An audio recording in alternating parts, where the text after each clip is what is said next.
Hello and welcome to the Dole Institute of Politics. My name is Anna Sophia Lahovery, and I'm a senior studying political science and international studies. In addition, I'm proud to be the Dole Institute's Student Advisory Board Coordinator, the official student group of the Institute. The Student Advisory Board is a bipartisan group whose members can access many great opportunities through their involvement with the Institute, including volunteering at programs, networking with our special guests, and professional development opportunities. A unique award that we offer is the Lacey Internship Assistance Program. Through this award, I was able to intern in the House of Representatives for Representative Sharice Davids from the 3rd District of Kansas, and learned the inner workings of Congress, and I'm forever grateful for the Dole Institute for making this possible.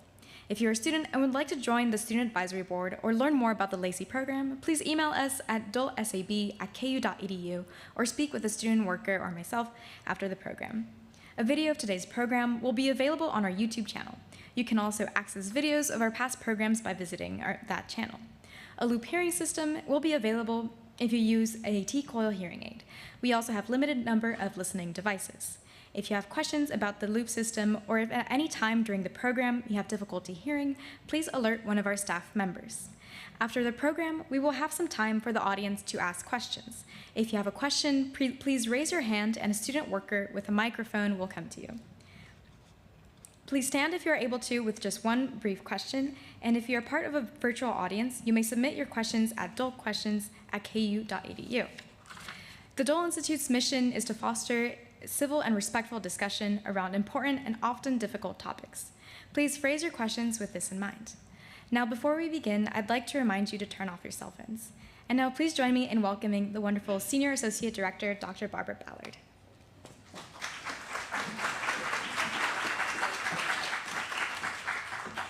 Thank you, Sophia, and good evening, and welcome to the Dole Institute of Politics. I want to thank you for attending our first evening program for the fall session. Why did I say evening? Because this afternoon we had our 11-word series, and I wanted to make sure we mentioned that. The Lie Detectives, an evening with Sasha Issenberg. I absolutely love that title. The Lie Detectives. It's represented in partnership with our friends at the Lawrence Public Library and the University of Kansas Honors Program. Tonight's program will be moderated by Dole Institute of Politics, Audrey Coleman. Before we begin this evening's discussion, I'd like to direct your attention to the back of your program to view our upcoming events. Discussion groups, Congress in the 21st Century, Wednesday, September the 18th at 4 p.m., featuring Dole Fellows Shuri Bustos and Luke Messer, both of whom are former members of Congress, will discuss their careers in public service and partnership. First of 3 programs held in partnership with the Association of the Former Members of Congress. Discussion groups Beyond the Ballot, Wednesday, that's September the 25th at 4 p.m. And this will feature Dole Fellow Jonathan Shorman. He's the lead political reporter for the Kansas City Star. He'll be leading a discussion with Wichita State University's Alexandra Middlewood and the Kansas City Star's Daniel Desrocher on the state of the Kansas election landscape. Then we have our Fort Leavenworth series, World Leaders in Wartime, Wednesday, October the 2nd at 3 p.m.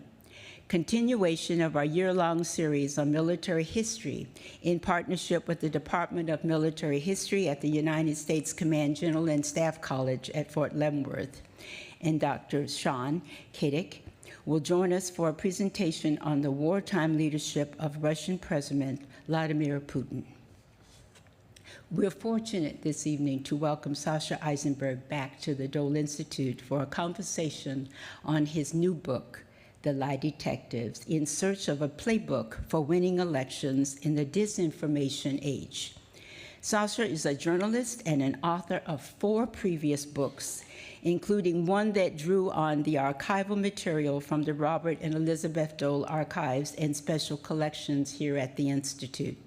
He currently serves as a correspondent for Monocle and has previously written for New York Magazine, the New York Times Magazine, Bloomberg Business Week, and Politico magazine. Following tonight's program, Sasha will be available in the Elizabeth Dole Gallery and Reading Room, and it's right through those glasses over there, for a book signing opportunity. There are limited copies of his book, but they will be available for purchase this evening. Now I would ask you to please give a very warm welcome to Audrey Coleman and Sasha Issenberg.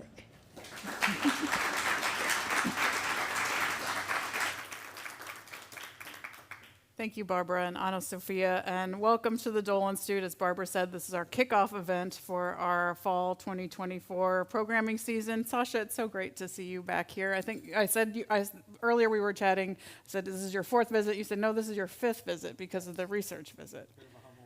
Thank you.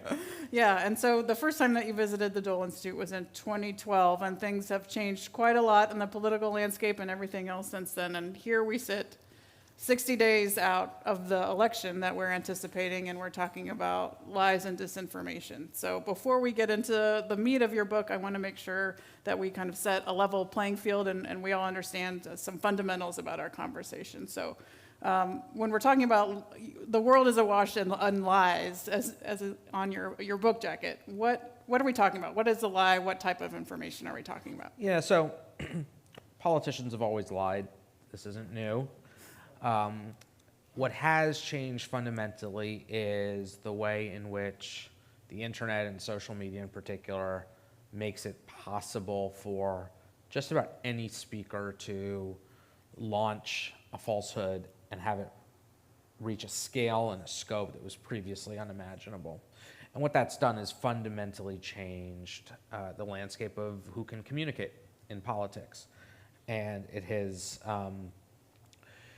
the question that's sort of interesting to me and what I explore in the book is how what I would call legitimate political communicators, candidates, campaigns, parties, react to this environment, how they move ahead in a world where all sorts of people, institutions, could be foreign governments, it could be people in their basement just trying to sow chaos, are suddenly part of this conversation as well. There are a few technical terms, Audrey, that are, I should lay out before we start using them interchangeably. There's a term misinformation, which tends to be used to describe a falsehood. Disinformation, which is a falsehood that is created or disseminated with the intent of deceiving somebody. And malinformation is a term used to describe something that may not be factually false, but is lacking in the necessary context to appreciate it. These are terms that are used by academic researchers. I'm not sure for the purposes of our conversation that the distinction matters that much, but by and large, we're talking about an environment where it is possible for people to communicate about anything, true or false, and reach large numbers of people, often in an unaccountable way. Mm-hmm. So we're going to talk through some quite elaborate responses that political campaigns have developed to respond to mis and disinformation. But so let's ask the question, why can't we just outlaw this? Why can politicians lie? And what's the fundamental reason why we just can't say this isn't happening, this is illegal? So we have a First Amendment in the United States. It makes us unusual on the country of the earth that we have a constitutional, an absolute guarantee to freedom of expression, which in practical terms means that any court that is assessing an attempt by government to constrain your speech would have to weigh it against some other interest, and almost always they're going to come down against anything that would restrict speech. So that makes it difficult for government to restrain speech. There's a lot of flexibility for the tech companies that host these platforms, Facebook, Twitter, now X, YouTube, Google, Snapchat, whatever it may be. They have an unlimited ability to what they call to perform content moderation, but basically to limit what gets written on their platform. They are by and large, pretty aggressive at trying to deal with things like certain types of pornography, certain types of drug sales. They have, and we can get into the details of this, are far more resistant to clamp down on political speech for a variety of reasons. It varies a little bit from platform to platform. So I think it would be very difficult to imagine a system where the government does that.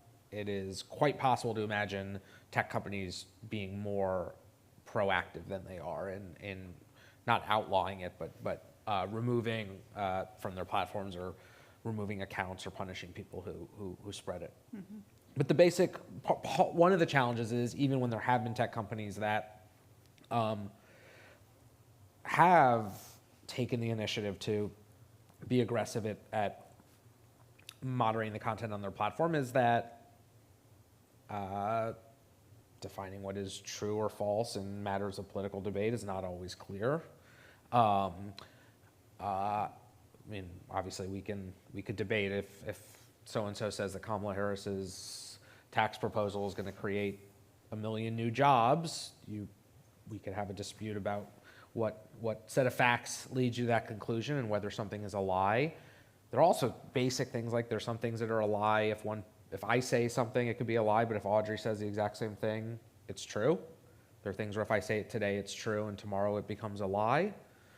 Tech companies, almost all these companies have a global reach and are trying to develop and enforce policies that they can impose and enforce more or less consistently across borders, and something that is true about the American political process might be false about the Indian political process. And so often easier said than done when we insist that companies actually do take a harder line. It's not always clear that there's an easy rule book to work from. Mm-hmm.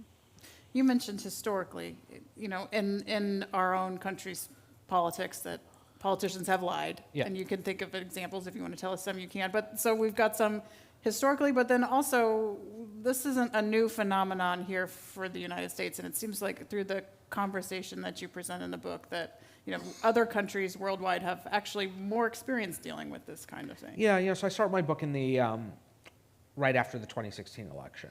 And mostly there's this conversation, primarily among Democrats or people on the left in Washington who are trying to understand why Donald Trump won. And that conversation leads them to all sorts of different places, right? Hillary Clinton didn't campaign enough in this state, or white working class voters in these rural counties didn't vote Democratic as much as they might have would.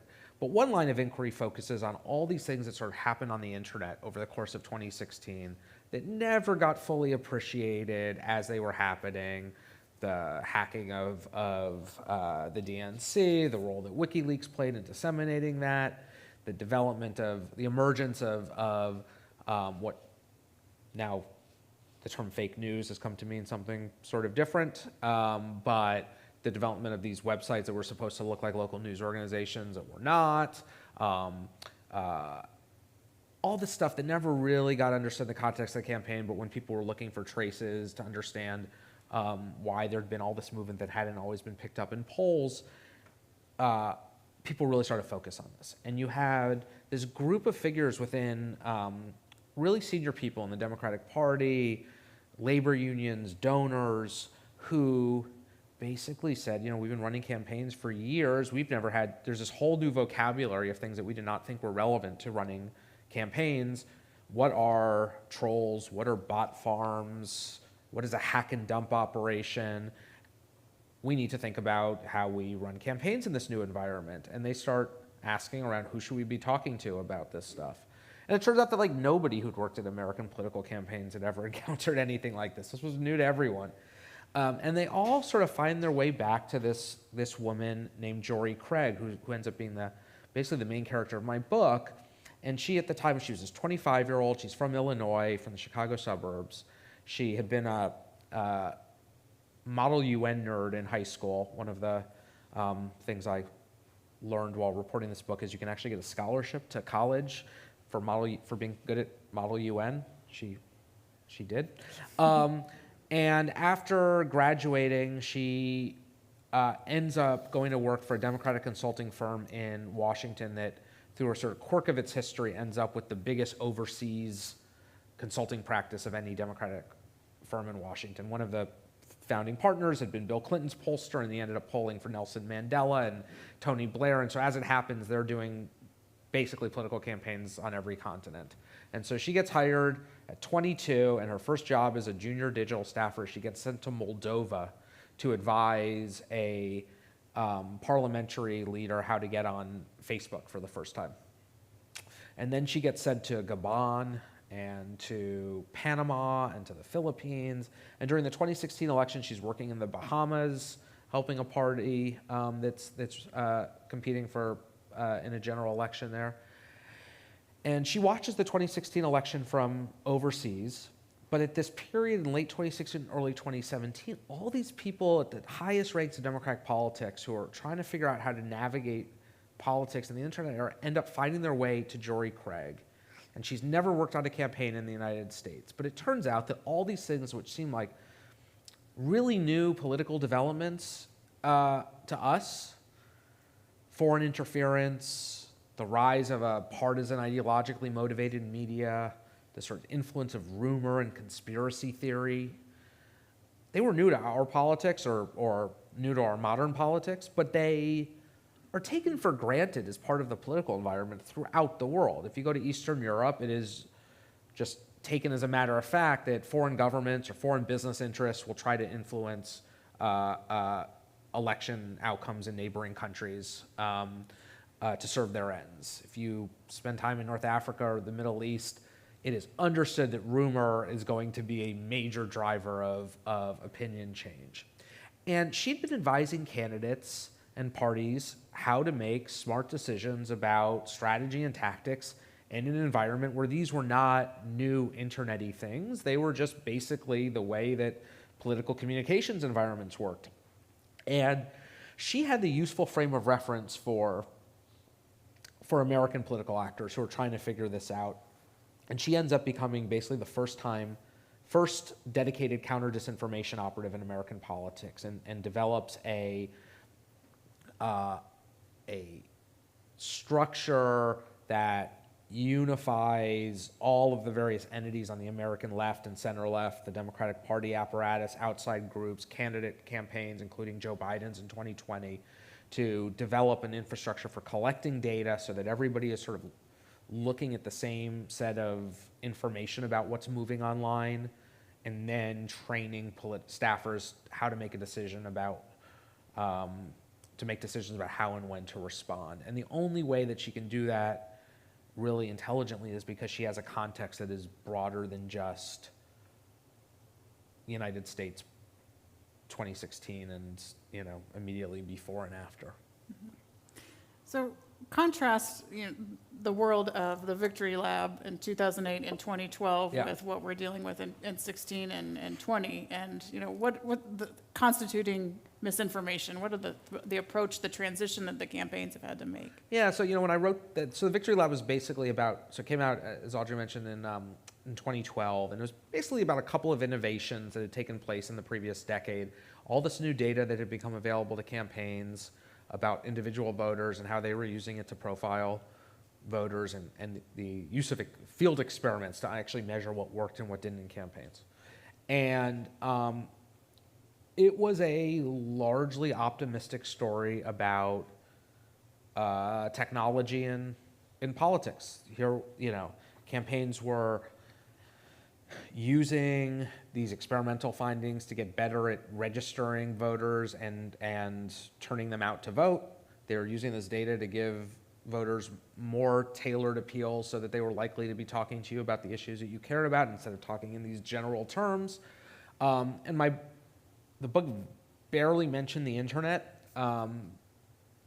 for a bunch of sort of boring reasons, but the cheeriness, the optimism that came through and how I wrote about those other technological innovations was sort of a piece with how we talked about the role that the internet was playing in politics back then. I think some of this was shaped by the Obama campaign in 2008 in particular, the way that sort of first generation social media was allowing people to, share campaign content as individuals on their own, allowing you to make phone calls or knock on doors from, you were able to print out a walk list or make phone calls from your living room instead of having to go into a campaign office. You didn't have to be in a targeted state to get involved in the campaign. But not just domestically, internationally. I was finishing that book as the Arab Spring was beginning, and the sort of origin story we told there was one guy in Cairo who had, he did not have a political party, he did not have a state-run media outlet, but he had a Twitter account, and he could tweet like, "Come down to Tahrir Square," and overnight build the type of social movement that in the past would have taken years or decades to build. And both of those stories, the Arab Spring and the Obama story, were that we were lowering the barriers to political participation through our computers and phones, and look at all the good things that can happen when you no longer have to be part of a political machine or well-connected or run a newspaper to be part of the political conversation. Everybody can get involved.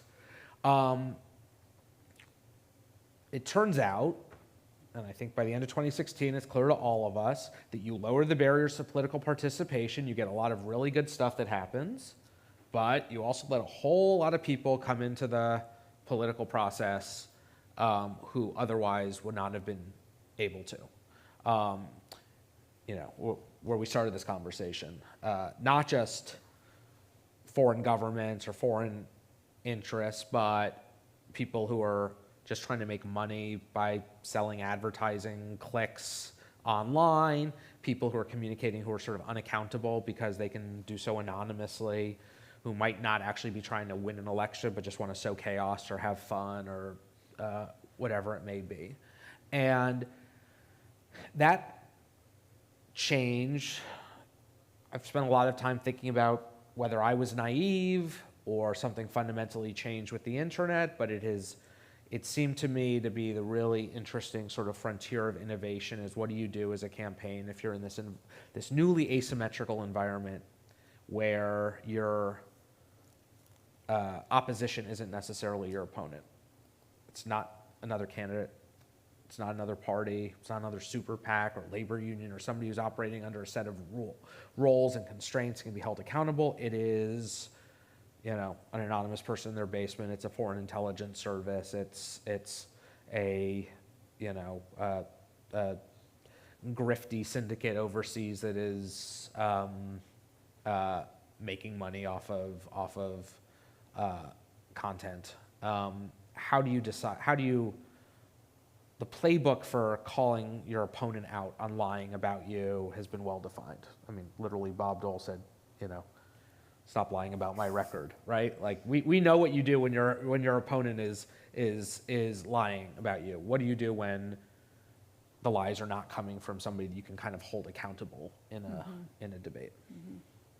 Well, and some of these processes that for response defy logic, or what we would think the response would be. It's kind of a funhouse mirror game of telephone, sort of very surreptitious, circular response to this. So how what are a few examples, or what's at least one the example? big thing I think you need to understand is that if you are a public figure or public institution, not just a politician, but you're a university or you're a sports team or you're a celebrity or you're a company, people are going to lie about you on the internet all day long, every day. That's just a simple fact.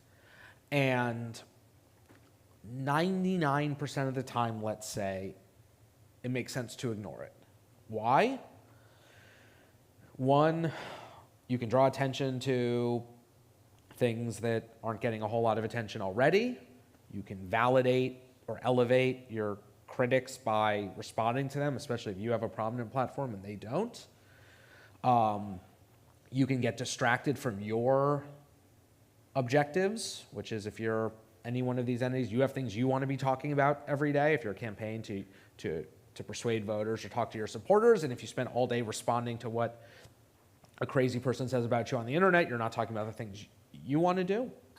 And then there's something that's sort of unique to social media, which is these algorithms are designed to reward engagement. And so you can respond to a piece of content with the goal of fact-checking it or correcting it or debunking it or whatever may be, but the mere fact of you responding to it or quoting it is basically signaling to the algorithms that this is the type of content that should be spread to other people. And you can end up having this counterproductive, all of these, and then we have this cognitive, reams of cognitive science research that indicate that if you go about trying to debunk a lie in the wrong way, you can end up reinforcing it in the minds of the people who hear you debunking. Like if I say, no, I've never killed a mastodon with my bare hands, it might send some of you home wondering, like, wait, that's sort of weird. Maybe, why is he talking so much about killing mastodons? So all those are reasons why most of the time you probably are best served by ignoring it. But maybe there's that 1% of the time where it can actually be a problem for you. It'll change the opinions of the small share of voters you care about. It'll, affect what shareholders think about your company. It might drive down the number of season ticket renewals you have, whatever your measurement of success is. And so the really important task for people like Jory Craig is guiding, in this case, political campaigns, but the same logic applies to any sort of public institution or figure. How do you figure out what that small share of things that you actually do need to take seriously online are, and how do you address them without helping to reinforce, promote, disseminate them further? Mm-hmm. And so there are some technical solutions to this. Yeah, so the most interesting thing I write about is the Biden campaign in 2020, which the way that they thought about this, they had a lot of time and a lot of money, which are things that in politics are unusual, or political campaigns at least are unusual. But they really made this a priority in their digital department over the course of the summer of 2020 after he secured the nomination. And the campaign's digital director, a guy named Rob Flaherty, who's now a deputy campaign manager for both Biden and Harris this year, basically articulated, he said, we need to stop thinking about this as a supply side problem and start thinking about it as a demand side problem. And so what he meant was campaigns typically would see something online. It could be a post, it could be a deep fake video, it could be a whole conspiracy theory, but they would see some content and then they would try to, assess and respond to the content. And he says, that's the wrong approach. We need to be thinking about the audience. The problem for us is not the content. The problem for us is whatever the underlying attitudes of voters are that is going to make this content change their opinions, in this case about Joe Biden.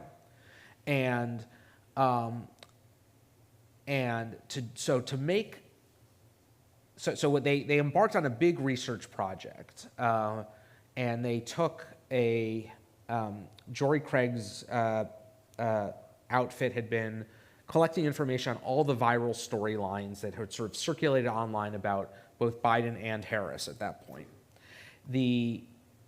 Now, they called them all disinformation. Some of them were totally false. Some of them were mostly true, but they were basically negative storylines that were moving viral. They were moving on through the sort of social internet. And they surveyed voters, persuadable voters, and asked a couple of questions. One, are you aware of this? Two, would it make you less likely to vote for Joe Biden?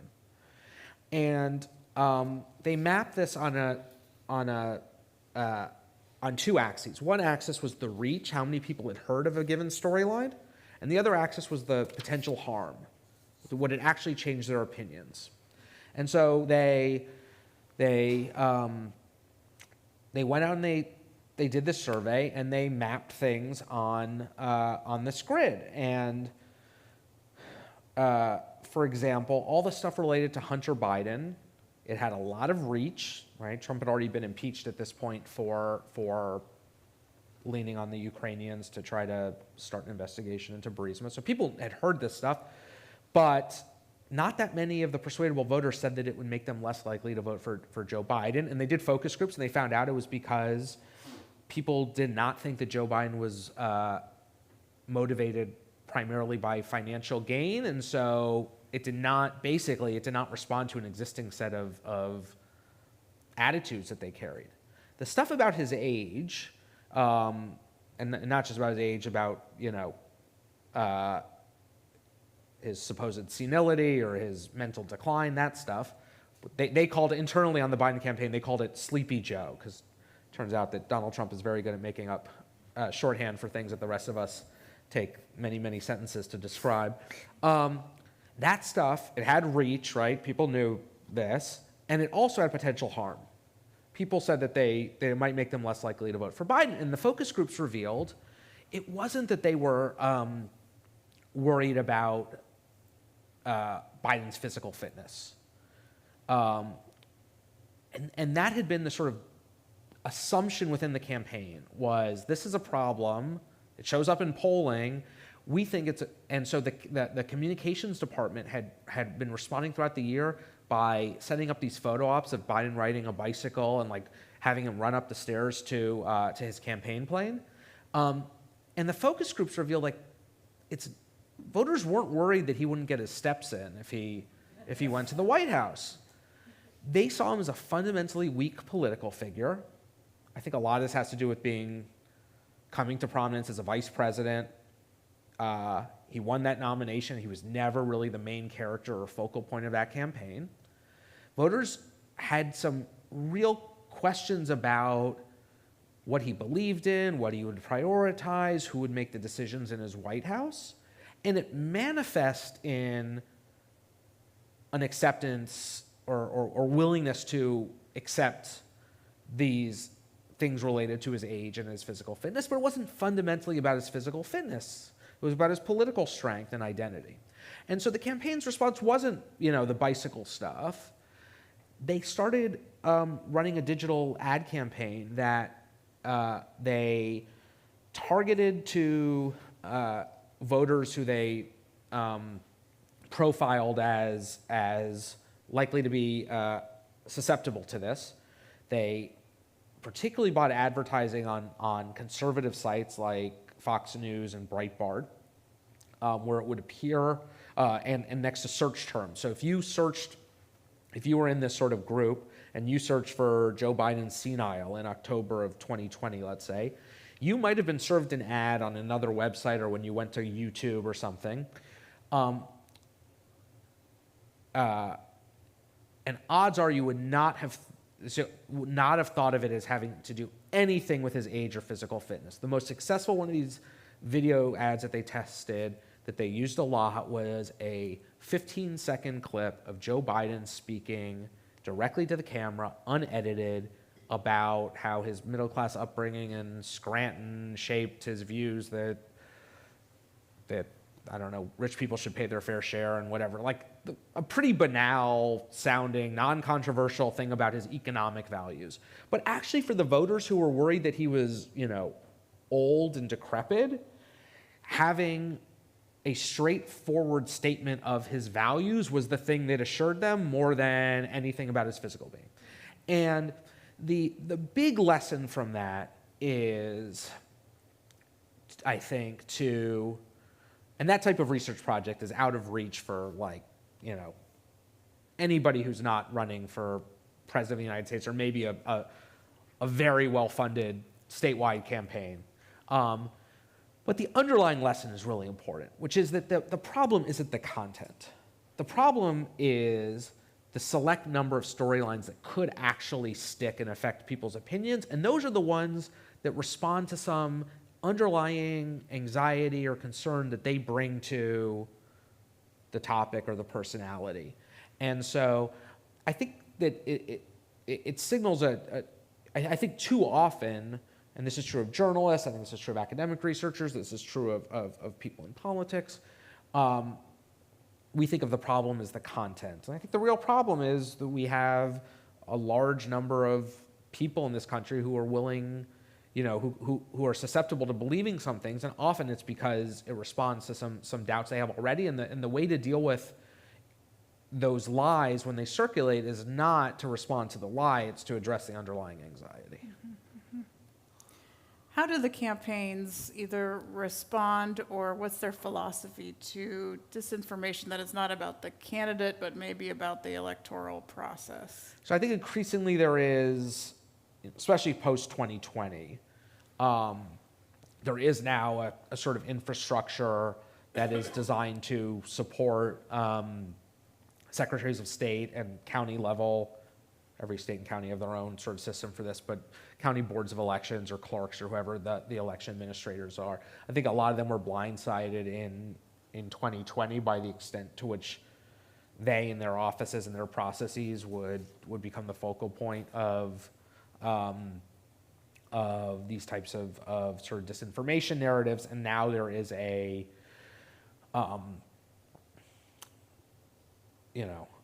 it's become, especially for Democratic secretaries of state, but for some Republican election administrators too around the country, it is become, they think of it as a core part of their jobs now, is communicating about the legitimacy of an election. The same thing applies though, which is if you if you see your job as we need to debunk every crazy thing that somebody says, you can end up making your problem worse. And so I think they are learning a lot of the same lessons, but have to do it obviously within the framework of speaking as a government agency and stuff, where they can be a lot less nimble often than a campaign would be. Mm-hmm. There's a chapter in your book that talks about elections in Brazil and the role that the courts have taken to get involved in moderating some of this disinformation. So can you tell us a little bit about that? Yeah, so you may have seen in the news just in the last, 3 or 4 days that a court in Brazil, I'll give you the headline version of it, ordered Twitter, now known as X, to basically stop functioning within the country and impose some significant fines on anybody who accessed, through VPNs or other tools, accessed Twitter from within Brazil. This is just the latest in what is a long story. I spent some time in 2022 before the last general election in Brazil reporting there. The term court is accurate, but like wildly insufficient to describe this institution. It's technically the Supreme Electoral Tribunal. It is a court. It is the country's, but it is more than that. It is the country's electoral court for both local and federal. Anything having to do with election law goes through here, much of which is not appealable to other courts. It has an enforcement capacity. It can arrest and jail people. It can fine them. It is also the nation's election administrator for elections at every level, sets the rules, sets oversight, writes regulations. It is the Chief Justice of the court who announces the winners and losers on election night. And this court has, since 2018, cobbled together a lot of authority from, in my best understanding of Brazilian constitutional law, and a few caveats in there. I'm not a lawyer, I'm not a constitutional lawyer, I'm not Brazilian, and I don't speak Portuguese. But I talked to a number of people who can do all of those things. And basically, there were all of these laws that have been passed over decades, many before the internet, that had sort of latent powers that this court interpreted as giving it the authority to basically rid the internet of falsehoods that could affect election outcomes. And it has used this authority to its fullest. In 2018, Jair Bolsonaro won the presidency. This was a right-wing candidate who ended up calling himself the Trump of the tropics, and the two and their movements are very similar in many respects. And much as it happened in 2016 in our country, after 2018, there was this real sort of examination of a lot of the digital activity that had taken place in the election, and a particular focus on the use of closed WhatsApp groups, which are private messaging groups, encrypted messaging groups, but that often have tens of thousands of people in them. And pretty persuasively demonstrated by prosecutors that Bolsonaro's financial supporters had paid digital consultancies to create and promote lies about his opponents and spread them in these WhatsApp groups. This was a huge scandal after the election and basically motivated this court to take on the "we are the guardians of keeping falsehoods off of the internet," and it has been amazingly successful. It has had people. It on a regular basis makes determinations that given posts are true or false, or good and bad. If they decide that it crosses some line, they will issue an order that often has a major fine attached to it, hour to hour. Facebook, for example, will take down the post immediately. They don't want it. They've sent people to jail for posting stuff that they determine in an unappealable way is false. And this latest episode with Elon Musk is just the newest front in this, but is not a radical departure from the types of things that this court has been doing largely out of view of Americans for the last 5 or 6 years. It is at once to get back to your, I don't know if it was your first question, Audrey, but early on, like, why doesn't government do this?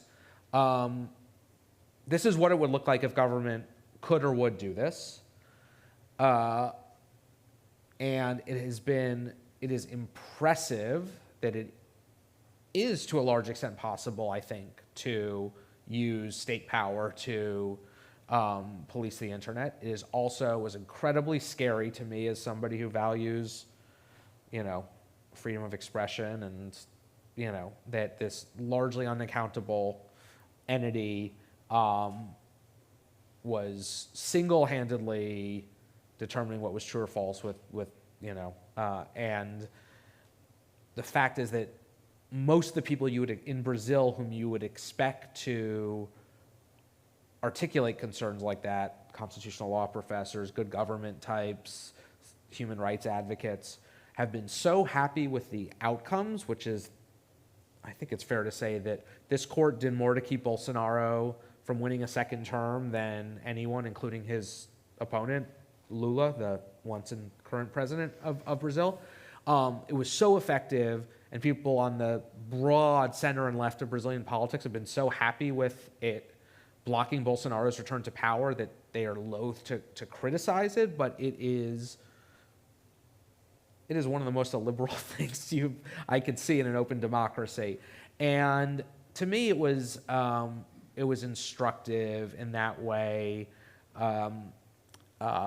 in part because the Brazilian case is in some ways so similar to the American case, but has the ability to marshal governmental power in a way we don't. And there are two big differences. One, there's this very recent memory of dictatorship. It was just in the mid-'80s that Brazil ended its military dictatorship, and there's a real urgent concern that propaganda and manipulation could threaten Brazilian democracy. There's also probably a pride in certain aspects of the process of democracy in Brazil that we take for granted. that are real sorts of national identity. And the other thing is that, to get back to where we were before, they don't have a First Amendment. And so courts are engaging in a balancing test there, just as they do here. But when they have to weigh, there is a freedom of expression that's guaranteed in the Brazilian Constitution, but there are a million other freedoms that are guaranteed in their very long, unwieldy Constitution, like a right to public safety and a whole lot of other things. And when courts can decide that the right to public safety outweighs the right to free expression, and that is, allowed this court to function the way it has. Mm-hmm.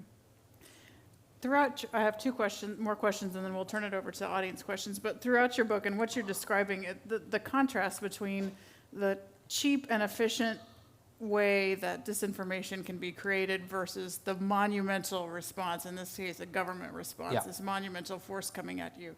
And then, and here in the US, the campaigns, the monumental financial response, all of that. Did you get a sense of how much of our campaign expenditures actually go to our research and response to this? Relatively little.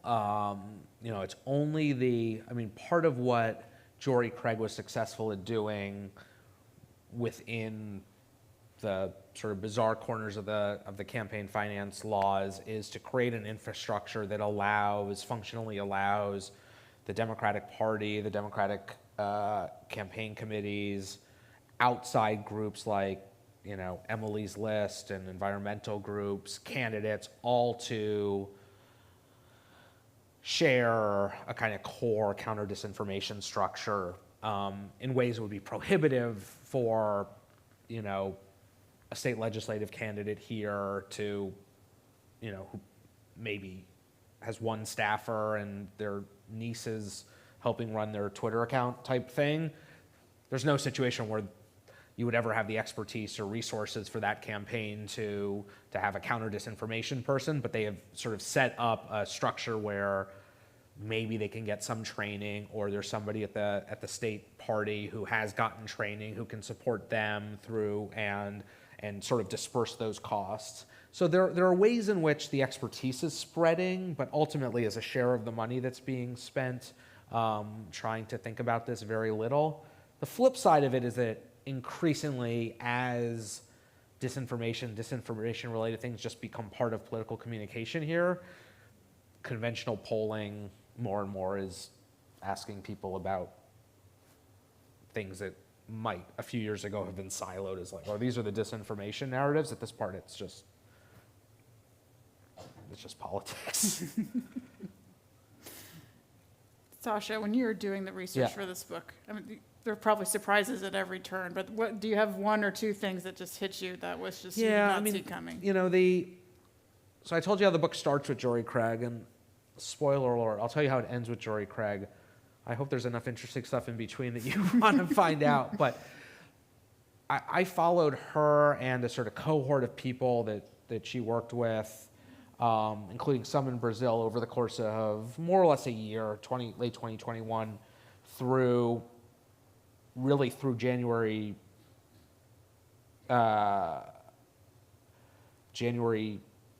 8th, I think, was, if you remember, in Brasilia, in 2023, there was a, not unlike our January 6th, there was Bolsonaro crowds overrunning Congress and the Planalto, which is the president's residence, to protest the election results.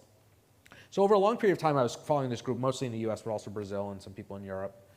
And I had set out on this, when I wrote the Victory Lab, I identified a group of people who were doing really cutting edge work, and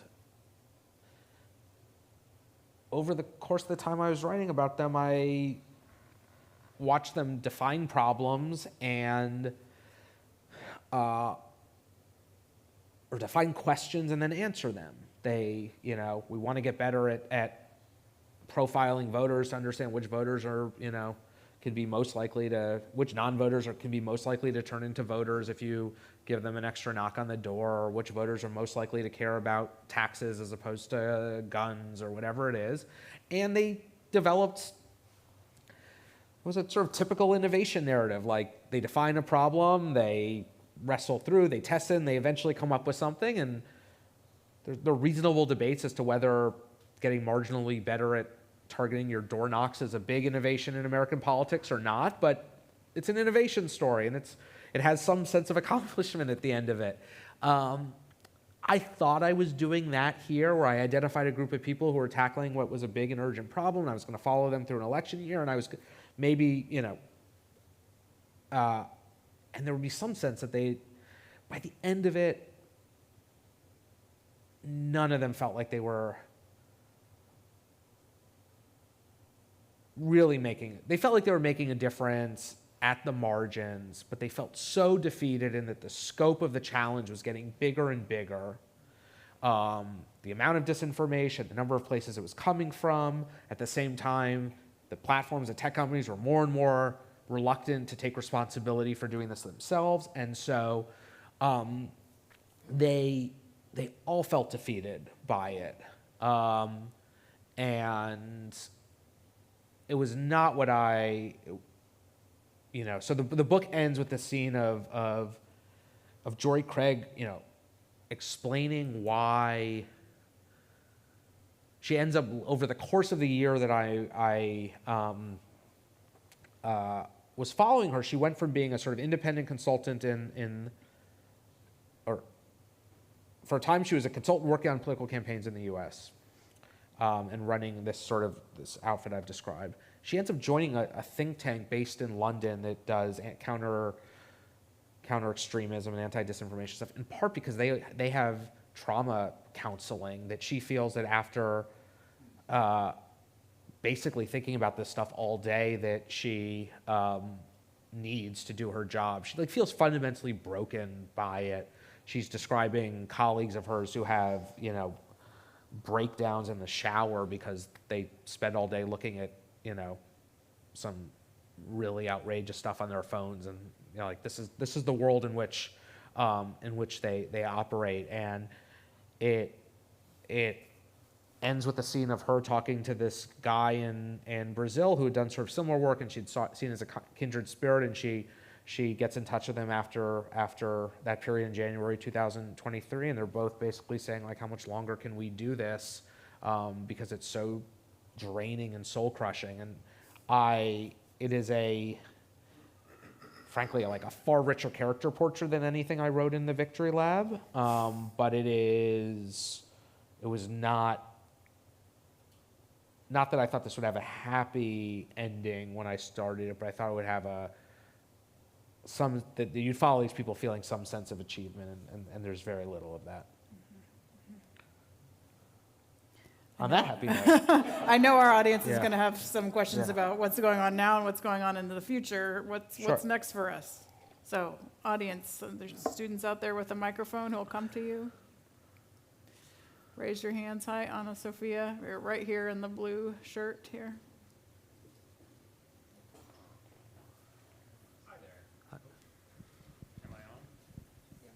Am I on? I'm on. There you are. Okay, great. Just today in the news, the DOJ said that they had shut down Russian domains and websites that were involved in disinformation. And I've got a couple questions about that. What do you think, what is the extent of the Russian involvement in this whole misinformation culture? And shutting down these websites and things, is that the extent that our government is going to get involved in this? So I think there's some evidence that not just Russia, but Iran and other foreign governments see this as an opportunity to interfere in American politics. I think some of the question that remains outstanding is, what are their actual motives? Are they trying to deliver a particular, help candidate A beat candidate B, or do they just want to create conflict around certain issues or chaos? And my guess is that different countries' intelligence services have different goals.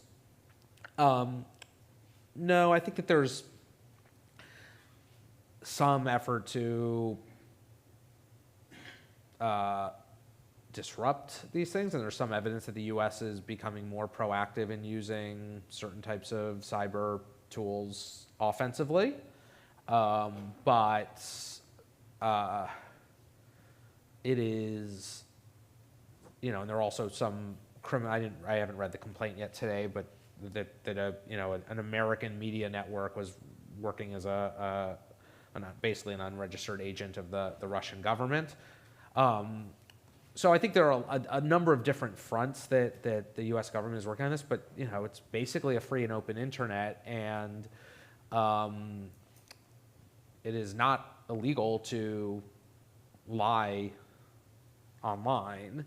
It is not illegal to make up a lot of lies online, and the stuff of unregistered foreign agents is like basically a bookkeeping crime that it would have been fine for them to do what they did as long as they filed a piece of paper with a government office in Washington. So we're not talking about real egregious offenses here. And ultimately, I don't think there's anything that the United States is going to do that significantly addresses this is going to be as part of a broader foreign policy and national security strategy with Russia or Iran. I don't think that there's a lot of sort of law enforcement tit for tat that can really address the issue. Next question. We have Ann up here, Ella. Okay, thanks. I read a statement recently that really resonated with me about misinformation and lying in campaigns, and it said that the purpose or kind of the impact of spreading lies and misinformation was not to make people believe the lies, but to make them not believe anything.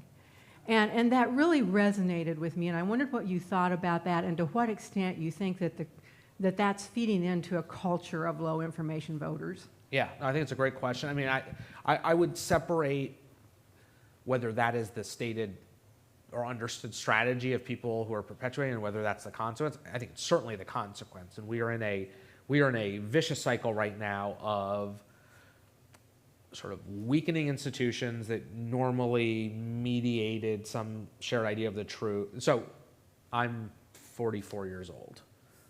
Every institution that at the time of my birth helped people navigate the truth around complex questions, media institutions, academic institutions, law enforcement, scientific experts in authority, religious institutions, they are all weaker in almost every way, certainly in American society and most of our peer countries than they were when I was born, right? For a variety of reasons, some economic, some cultural.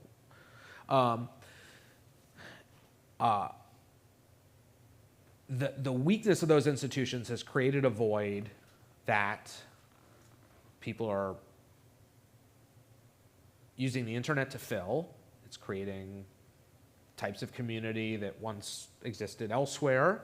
But those institutions become targets of lies. You can think about a lot of the COVID-related stuff, right? The CDC becomes an object of lie, but the fact that the CDC and generally government agencies were weaker in public esteem made it possible for people to take in the lies. And then that just perpetuates a weakening sense of broad trust. I mean, so yes, people don't believe things. I think fundamentally, if you had to attach one simple word to it, it's trust. And, there is some basic psychological research that suggests that, that one of the big divides that's emerging in our politics is between low trust and high trust people. And low trust people are yes, they doubt truth or falsity, but they're also just open to a lot of stuff and don't have anywhere to turn. And those institutions are getting, increasingly weakened by the environment in which we live, and we're in a sort of doom loop around that, I think, right now. But yeah, that's, I think, one of the questions is a lot of the discussions we have now about deep fakes are you going to believe that a fake image is real? But there's just as much cost to believing that a real image is fake, right? And you end up in the same place. Mia here. Hi. Thank you so much for your insight into how candidates and governments can prevent misinformation.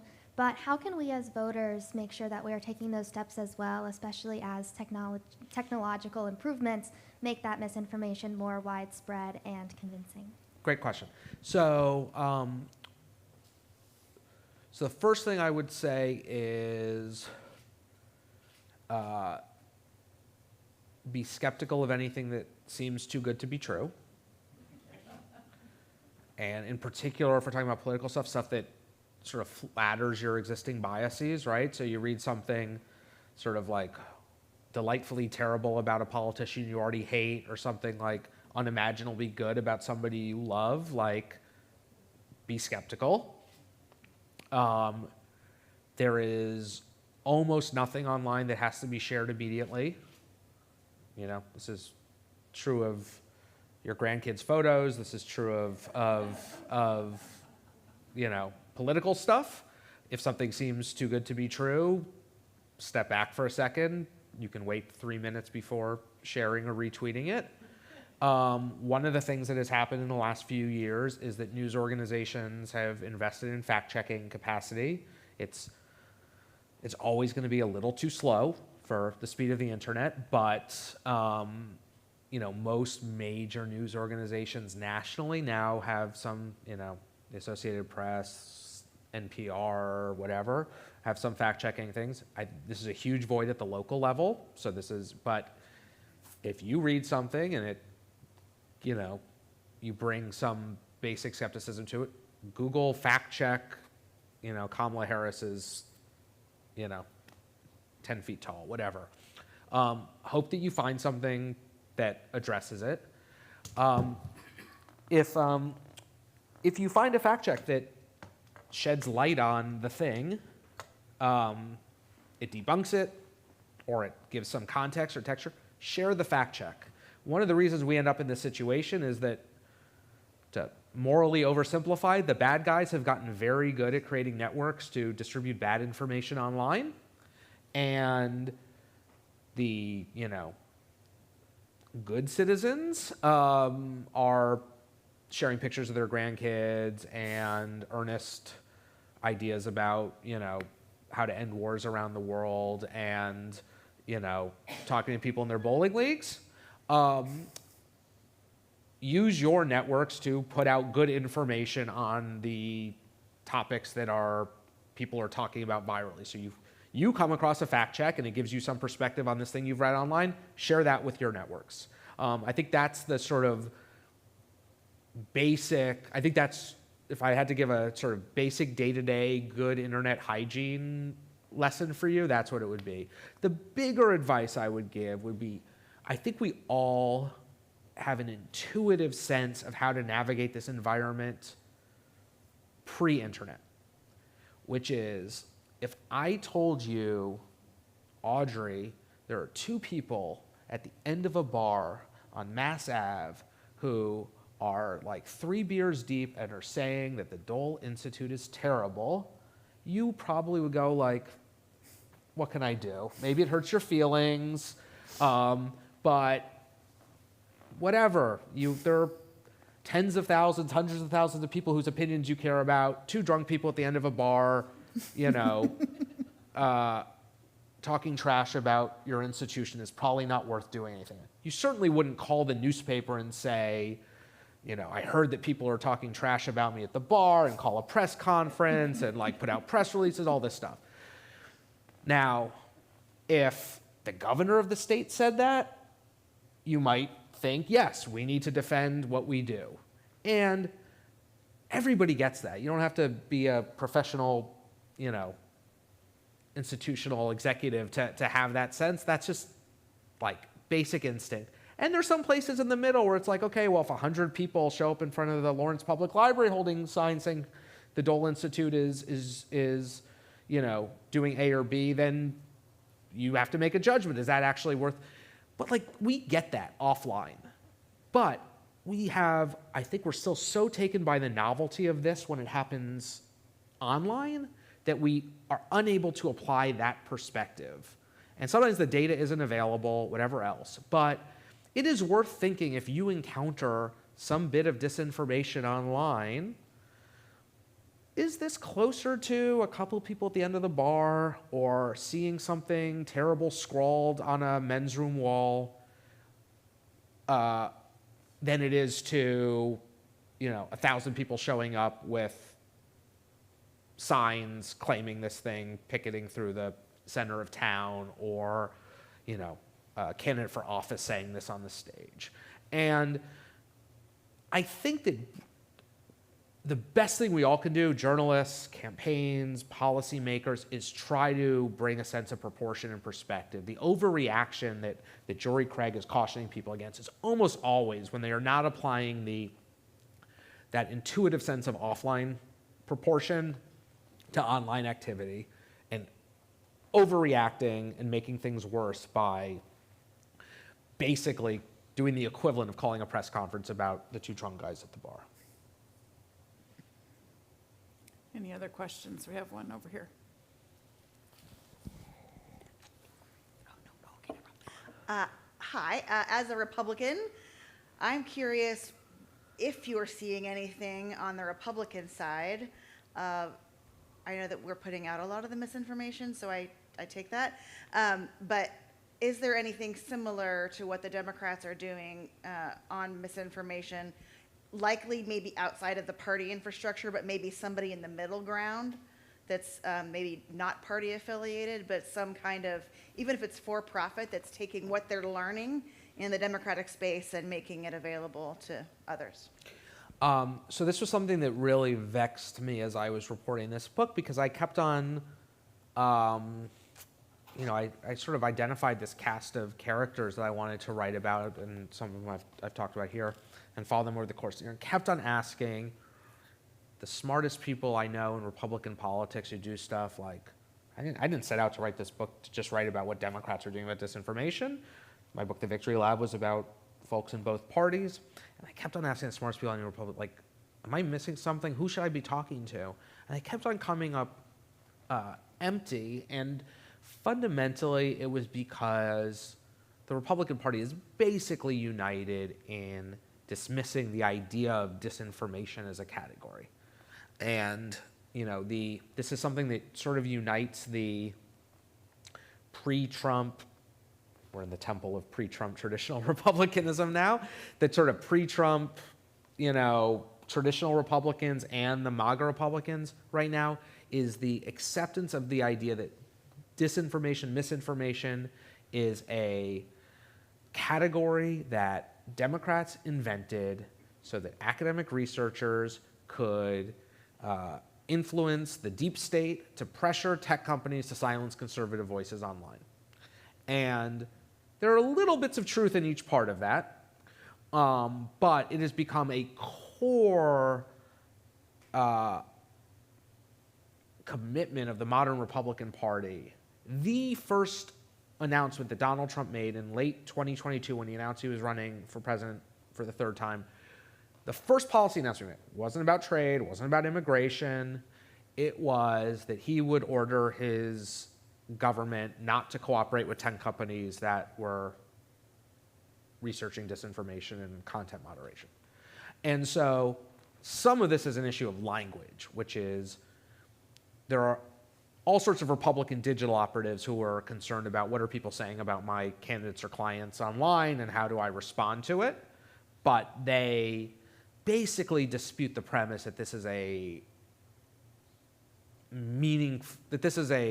qualitatively or quantitatively novel category of communication to contend with, because they see the whole premise as basically a liberal premise. And so Stephanie, there are all sorts of people who do social media monitoring and tracking, and they're sort of trying to come to answer a lot of the same questions, but they wouldn't talk about what they're doing in the same terms. Any other final questions? Yes, Karen.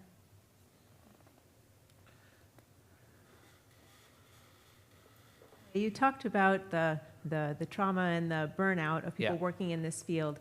Do you also find that for candidates, and is that part of the point of that work?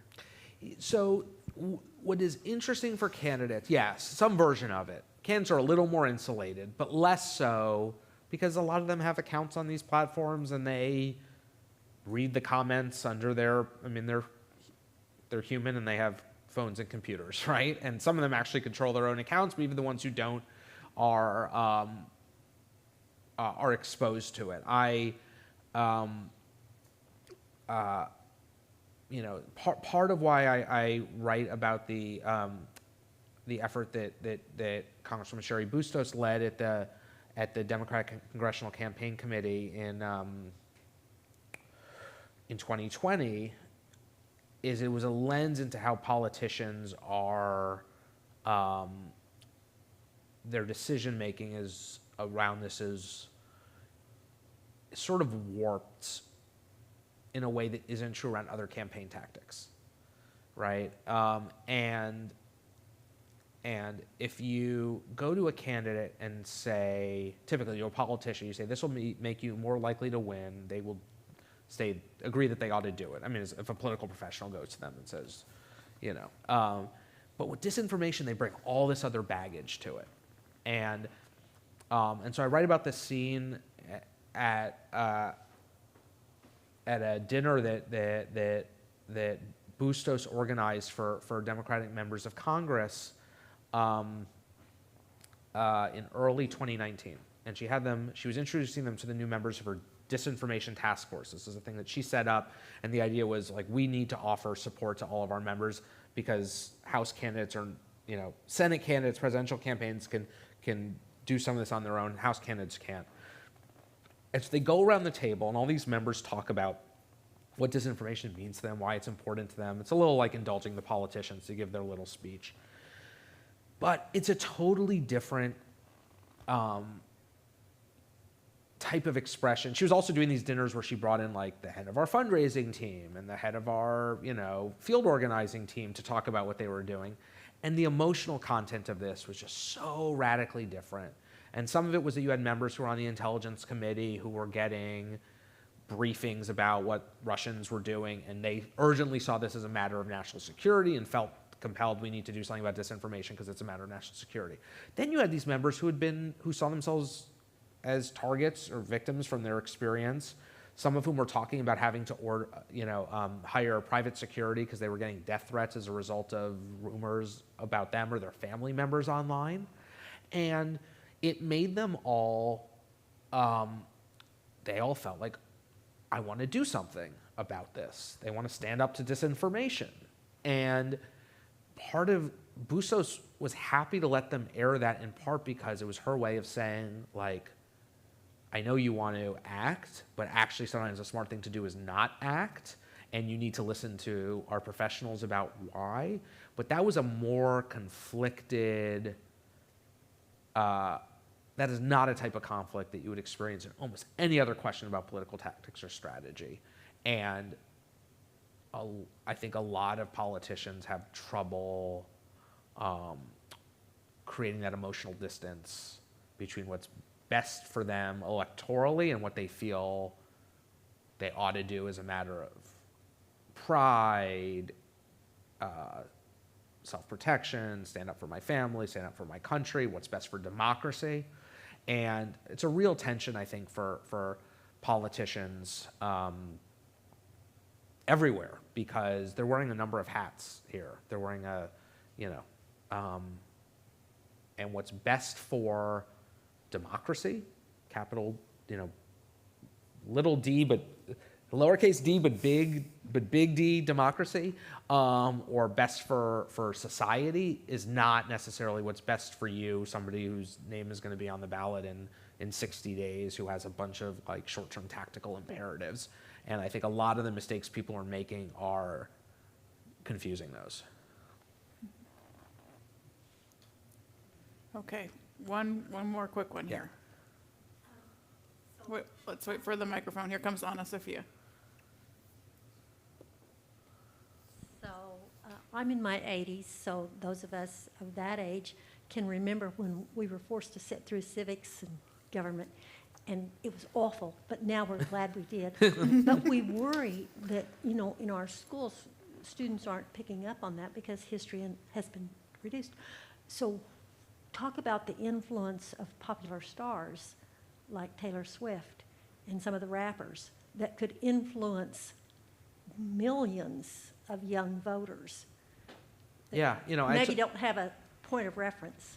Yeah, I think that there's one thing you see from the Harris campaign, and the Biden campaign was focusing on this, but I think it's become a lot easier given the sort of cultural energy around Harris that wasn't there for Biden, is a recognition that campaigns need to exploit the reach of people who already have followings online. And campaigns have been historically reticent to relinquish control over their communications to other people, right? You run a campaign, you invest a whole lot of money in research, you decide what exactly you want to say, which words you use to say it, when you say it, how you target it, and campaigns now are recognizing that if you want to reach people, especially ones who are consuming information online, you have to leverage other people's ability to reach them, and that means relinquishing some of your control, because maybe you could get Taylor Swift to share your message with people, but she's going to put it in her words, and she might not say exactly what your very nuanced position on Israel is, if that's an issue of concern to her, or she might not say responsible gun ownership instead of gun control, or whatever you're like, but she also has 12 million followers or whatever, and if you want to get to these people who are not following the New York Times, you need that, and that requires a real shift in mindset for political communicators. But I think Trump understood this organically, because I think he was in certain ways far less protective about a lot of the. First of all, he was like an internet user before he was a politician, and he created a sort of an incredibly vibrant and satisfying community for people, in part by engaging with his supporters online, some famous, some not famous, and a lot of politicians were really reticent to do that. And we're starting to see a shift where I think they are thinking about that and willing to take on the risks of not just, the focus is not just on A-list, brand name, national celebrities, but there are lots of, the term influencer is a terrible word and I hate to use it, but whatever. There are lots of people who have significant followings in their particular corners of the world. People who have somebody in Altoona, Pennsylvania who, is a well-known figure in their community who, runs a gas station and puts up fun TikTok videos about running a gas station, but 27,000 people in Altoona know who that person is. Like, you might not have thought of that person as a political messenger before, but I think campaigns are starting to realize that. Somebody who, tweets about college football and gets followed by a lot of people in a college town in Wisconsin or Michigan, all of a sudden campaigns are looking at them and saying, how can we take advantage of their reach? And it's not just the followers they have, but it's the trust, right? We're talking about lack of trust. Those are the people, all those institutions I mentioned that are weaker in esteem than they were when I was born. Some of that trust has been transferred onto accounts of people, of institutions within communities of interest, some of which are communities that exist outside of the internet, and some of which are communities that exist only online. And campaigns are starting to think about how can we borrow some of that trust to get our messages out. You guys are not in a swing state, so you may have a boring, non-political internet in front of you for the next couple of months, but my guess is if you talk to friends in one of the 7 states that matter in our presidential elections, probably they will see things in their feeds that reflect campaigns cultivating traditionally non-political voices who are trusted in some little corner of North Carolina or Nevada or whatever to speak to voters there. Mm-hmm. Sasha, thank you so much for being with us. Oh, thank you. It's always great to be back here. Thank you.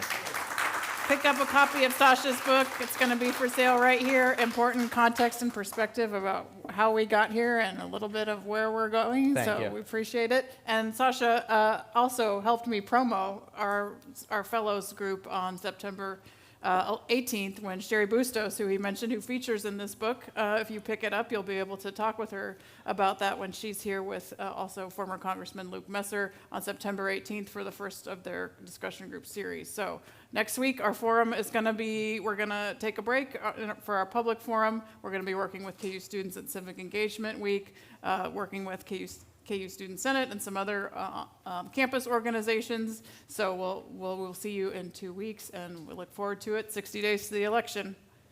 It'll be fun. Let's do it together. Have a good night. Thank you.